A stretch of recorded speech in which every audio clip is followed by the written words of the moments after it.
시황센터로 넘어갑니다. 어이지 앵커 우성문 기자 두 분 전해주시죠. 네, 간밤 마감한 글로벌 시장 상황 정리해드리겠습니다. 뉴욕 3대 지수 하루 만에 정반대의 흐름을 보였습니다. 일제히 낙폭을 기록하면서 거래 마감 지었는데요.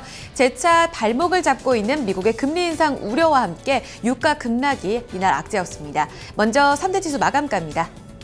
다우존스 지수가 0.9% 가까운 낙폭을 기록하며 거래를 마감 지었습니다. 3대 지수 가운데 낙폭이 가장 적었던 나스닥 지수도 0.7% 내렸고요.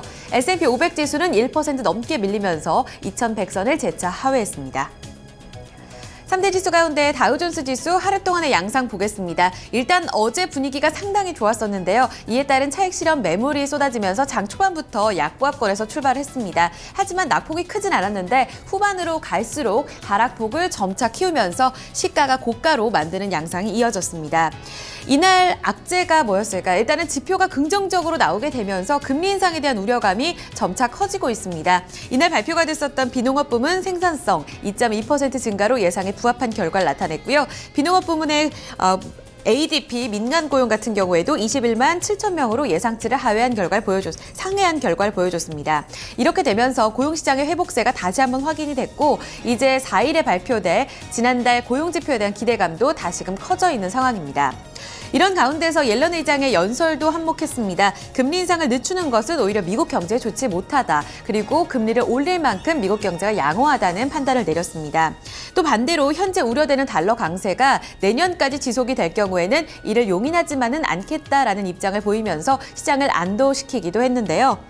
이와 함께 미국의 베이지북이 발표가 됐습니다. 공개가 됐는데 미국 경제가 전반적으로 완만한 성장을 이어가고 있다라는 평가를 내보이게 되면서 전반적으로 이날은 옐런 의장의 발언, 베이지북 그리고 경제 지표까지 이달 금리 인상에 대한 가능성을 높이는 재료가 됐습니다. 이에 따라 달러 강세에 이어졌고요. 달러 인덱스는 장중 내내 100포인트 선을 유지하기도 했습니다.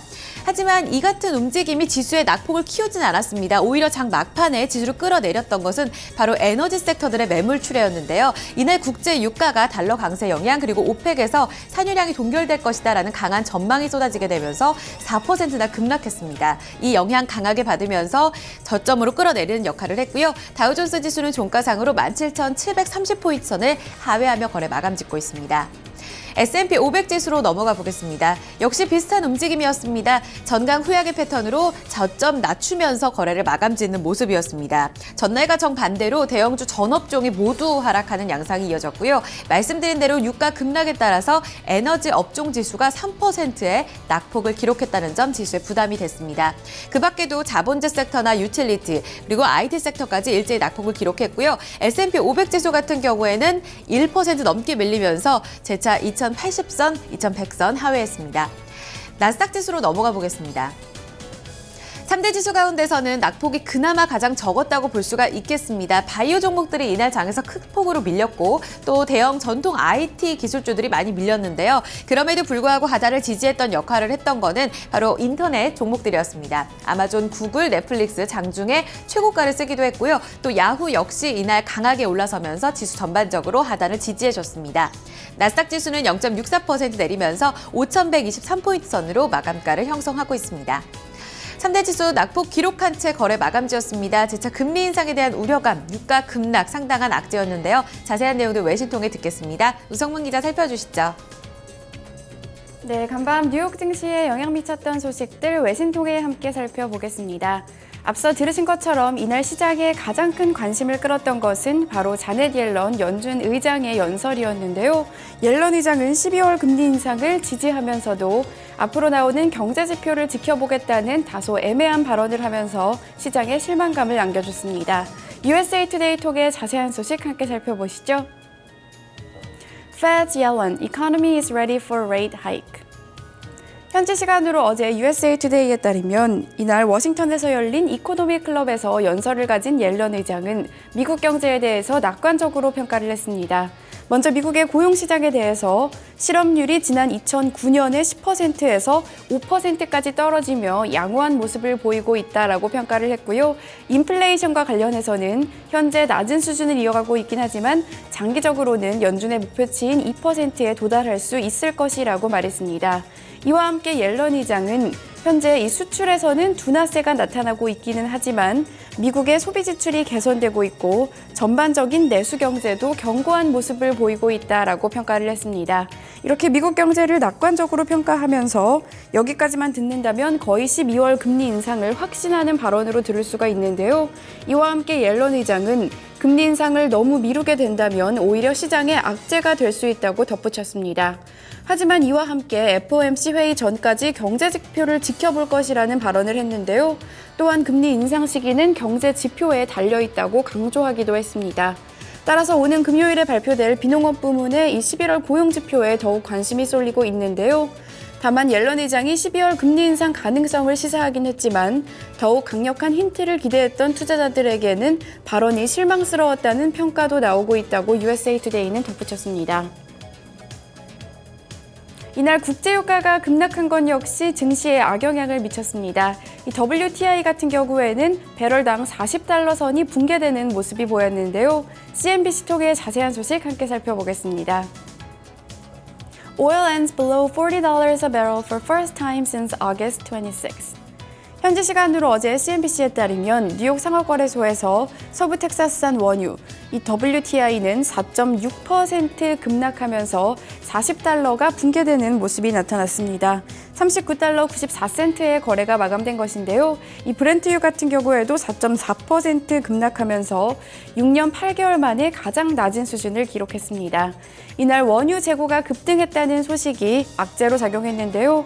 지난주 원유 재고 같은 경우에는 120만 배럴 증가한 것으로 확인이 되면서 전문가 예상치를 2배 이상 뛰어넘는 결과가 나온 것으로 확인이 됐습니다. 이뿐 아니라 금요일로 예정되어 있는 석유 수출국 기구 오펙 회의에서 감산이 결정되지 않을 것이라는 전망이 커지는 건 역시 국제유가의 악재로 작용하고 있습니다. 최대 산유국인 사우디아라비아가 감산 결정에 반대할 것으로 예상되기 때문인데요.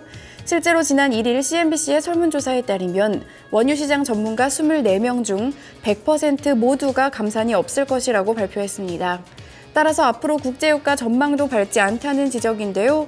CNBC가 인터뷰한 전문가들은 내년 상반기에 국제유가가 최저점에 도달할 것이라고 전망했습니다. 뉴욕 증시에 영향 미쳤던 소식들 외신 통해 함께 살펴봤습니다. 네, 자 이렇게 지수별 흐름과 증시에 영향을 미쳤던 외신 소식들을 함께 알아봤습니다. 자 그러면 종목별로도 좀 마감 상황 살펴보도록 하겠습니다. 개별 종목 마감 상황, 주요 종목 마감 상황 살펴보도록 하고요. 또 종목별 외신 소식도 함께 다시 알아보도록 하겠습니다. 시황센터로 넘어갑니다. 어이젠코 우성문 기자 계속해서 전해주시죠. 네, 다우존스 지수를 구성하고 있는 30개 구성 종목 움직임입니다. 이날 30개 구성 종목 가운데서 28개 종목이 하락하며 지수를 끌어내렸고요. 한 종목만이 선전했습니다. 가장 크게 내렸던 쪽은 에너지 섹터였습니다. 국제 유가 부담에 따라서 엑소모빌, 쉐브론 중심으로 크게 내렸고요. 금융주의 낙폭도 컸습니다. 반면에 헬스케어주 어제에 이어서 유나이티드 헬스그룹이 1% 이상의 강세를 띄었습니다. 하락률 상위 종목 다시금 보겠습니다. 엑손모빌과 쉐브론 텍사코 유가가 4%가량 밀리게 되면서 그 부담을 일제 고스란히 좀 주가로 반영시키는 모습이었는데요. 두 종목 모두 2% 넘게 하락하는 모습이었고요. 화이자 역시 2%의 조정, 머크사도 1% 넘게 밀리면서 제약주도 부진했습니다. 아울러서 금융주가 큰 폭으로 조정을 받았는데요. 골드만삭스 그룹과 JP 모건 체이스 모두 1.5% 이상의 하락을 기록했고요. 전날 좀 선방을 해줬던 소매 판매 종목들, 월마트를 포함해서 이들 종목들도 모두 0.5% 이상의 낙폭을 기록했습니다. 애플을 비롯해서 전통 IT주도 부진했던 가운데 헬스케어 종목 유나이티드 헬스그룹은 1.25% 시장 대비 선전했습니다. 이어서 특징주 S&P 500 섹터 내 업종별 흐름 체크해 보겠습니다. 보시다시피 어제와 정반대의 양상이었는데요. 전 섹터가 모두 하락권에서 거래 마쳤습니다. 특히나 에너지 섹터, 앞서서 다우존스 지수 내에서도 에너지주들이 큰 폭으로 조정받았는데 업종 지수의 하락률은 3% 넘게 집계가 되고 있는 상황이고요. 아울러서 유틸리티가 2%의 조정, 자본재와 산업재, 금융주까지 일제히 1% 이상의 낙폭을 기록했습니다. 이날 특징주 보겠습니다. 시장 대비 상당히 선전해줬던 IT 두 종목을 보실 텐데요. 먼저 야후입니다. 이사회에서 야후의 핵심 사업, 인터넷 사업 매각을 논의하고 있다는 소식이 호재로 반영이 됐습니다. 실적 부진을 타개하기 위한 방안으로 이렇게 사업부 매각과 더불어서 구조조정에 나서겠다는 건데요. 일단 자산 확보와 더불어서 앞으로에 대한 기대감 크게 반영이 됐습니다. 투자 심리 개선되면서 5.7% 상승했고요. $35.65로 거래를 마감 지었습니다. IT 종목 하나 더 확인해 보겠습니다. 많이 오르지 못했던 종목들 가운데서 퀄컴 유독 눈에 띄었습니다. 퀄컴 같은 경우에도 역시나 재료가 있었는데요. 중국의 IT 업체죠. 샤오미와 함께 손을 잡고 3G, 4G 로열티 베어링 라이센스 계약을 체결했다는 소식이 전해져 왔습니다. 앞으로 샤오미와 함께 손을 잡고 계속해서 IT 디바이스 쪽으로 협약을 맺겠다는 내용을 발표했는데요. 이에 따라 기대감 상당히 커졌고요. 퀄컴의 주가도 5% 급등 양상 보이면서 51달러 85센트의 거래를 마감치었습니다. IT 종목들, 특히나 인터넷 관련 종목들은 좋은 소식들이 몇몇 종목들에서 나왔는데요. 반면에 바이오주와 에너지주들은 상당히 부진한 양상을 보였습니다. 이날 특징주에 대한 이야기 외신통해 좀 더 알아보겠습니다. 우성문 기자 살펴주시죠.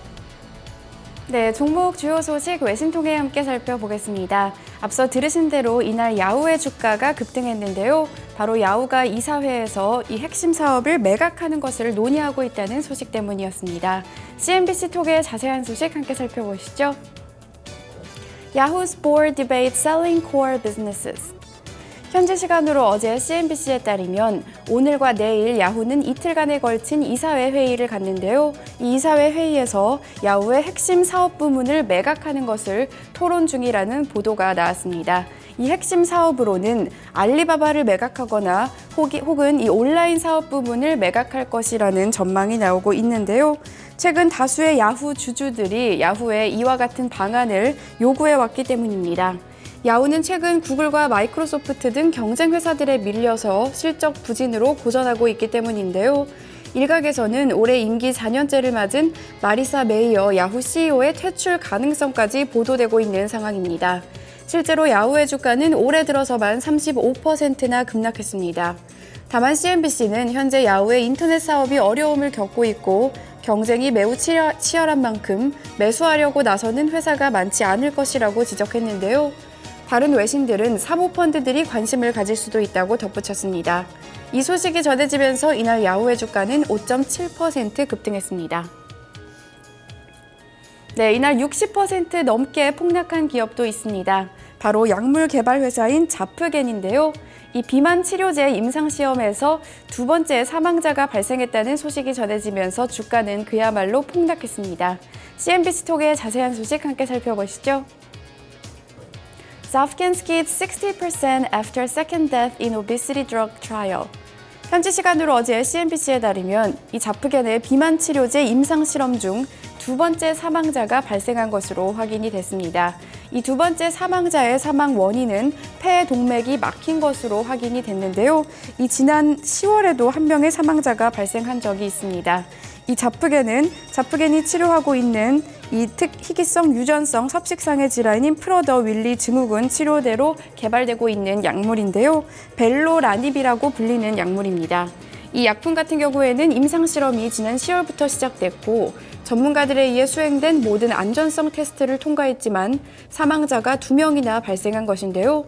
특히 지난달 21일에 사망한 이 한 명의 사망자 같은 경우에는 정확한 사망 원인이 밝혀지지 않고 있는 상태입니다. 따라서 자프겐은 앞으로의 방향에 대해서 FDA와 협의에 나서겠다고 밝혔는데요. 이 소식이 전해지면서 자프겐의 주가는 60.58% 급락했습니다. 네, 종목 주요 소식까지 외신통해 함께 살펴봤습니다. 네, 자 이렇게 외신통해서 종목 주요 소식들 저희가 쭉 살펴봤습니다. 자, 그럼 유럽 증시 마감 상황은 또 어떻게 마감이 됐는지 자세히 알아보도록 하고요. 상품 환율 채권 시장 마감 상황도 아울러 체크를 해보도록 하겠습니다. 어이젠커가 전해드립니다. 네, 앞서 마감했던 유럽 증시 혼조세로 거래에 마쳤습니다. 하지만 22 부양책에 대한 기대감은 여전히 반영되고 있습니다. 법스톡스 유럽 지수는 이날 3개월 내 최고 수준까지 올랐습니다. 영국 푸츠백 지수는 0.40% 소폭 상승한 채 거래를 마감지었고요. 독일 닥스 지수는 0.6%의 조정, 프랑스 카크 지수 약보합권 0.18% 내리며 거래 마쳤습니다. 네, 이어서 상품시장 보겠습니다. 국제유가 앞서 들으신 대로 큰 폭으로 하락하는 모습 보였습니다. 오펙의 산유량 동결 전망 강하게 악재로 작용하는 모습이었었고요. 이에 따라 4.6% 급락하며 40달러를 하회했습니다. 지난 8월 이후죠. 재차 40달러를 하회한 것으로 보이고요. 39달러 94센트로 거래 마감지었습니다. 금값은 달러 강세 영향받으면서 1% 가까운 조정받았고요. 온스당 1,053달러 80센트로 거래 마쳤습니다. 옥수수 가격 이날 장에서 반락했고요. 3달러 63센트 기록한 채 거래 마감지었습니다. 이어서 주요 지수로 가보겠습니다. 필라델피아 반도체 지수 이날 장에서는 0.5% 가까운 조정을 받았고요. 빅스 지수는 이날 장에서 11% 급등하면서 불안 심리가 재차 커지는 양상 이어졌습니다. BDI 발틱 운임 지수는 반락하면서 590포인트 선을 기록했습니다. 마지막으로 외환 채권 시장 점검해 보겠습니다. 어제 코스피 유가증권 시장에서 외국인들이 주식 매도가 몰렸는데요. 이에 따라서 또 이와 더불어서 이날 있었던 옐런 의장의 연설을 앞두고서 기준금리 인상에 대한 우려감 함께 반영됐습니다. 달러 매수 기조가 강해졌고요. 1164원 30전까지 올랐습니다. 간밤 달러 흐름은 추가적인 강세를 띠면서 달러 인덱스 99.98 레벨대를 기록했고요. 장중에는 100포인트 선을 넘어서기도 했습니다. 미국제 10년물 금리는 전거래보다 소폭 오르면서 2.18%의 수익률을 기록했습니다. 지금까지 글로벌 시황센터에서 전해드렸습니다. 네, 자 이렇게 뉴욕 증시 마감 상황 저희가 모두 다 좀 체크를 했습니다. 자 간밤에 서울에 좀 눈이 좀 내렸죠. 좀 아침길에도 지금 새벽길에도 눈발이 좀 날리고 있는데요. 출근길 좀 눈길 대비해서 출근을 하셔야 되지 않을까 하는 생각이 들고요. 아무래도 좀 길도 좀 막힐 것 같으니까 좀 더 서둘러서 나오셔야 될 것 같습니다. 자 토마토 원쇼 1부 순서 여기서 모두 마무리 짓도록 하고요. 저희 잠시 후에 2부에서 다시 뵙도록 하겠습니다.